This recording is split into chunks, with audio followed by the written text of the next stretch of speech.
Të lutem, zonja Seiti, zonja Seiti, nuk ndodhet askush komod, o zonja Seiti. Të lutem, zotë Sajani fal. Kërshidhja e emërimeve në drejtësi ka përjashtuar Nurihan Seitin nga gara për një vend në gjykatën kushtetuese pas një raporti negativ të Inspektoratit të Deklarimeve të Pasurive, që zbuloi 11 shkelje të rënda në pasurinë e saj.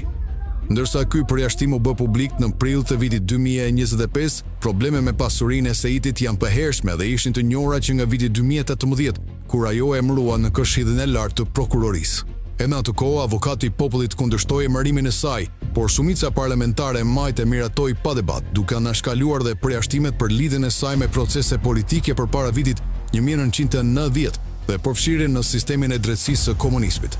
Gjatë mandatit të saj në KLP, nuk konstatoi probleme serioze në deklarimin e pasurisë, donë se kishte mos përputhje dhe mungesë dokumentacioni për të ardhurat familjare dhe transaksione të mëdha financiare.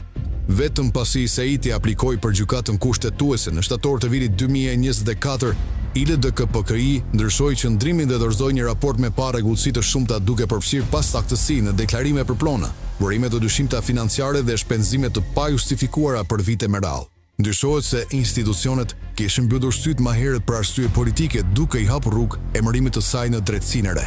Seiti kundërshtoi vendimin dhe pretendoi se nuk ka shkelje, por KED e konsideroi raportin bindës dhe përjashtoi nga kandidimi.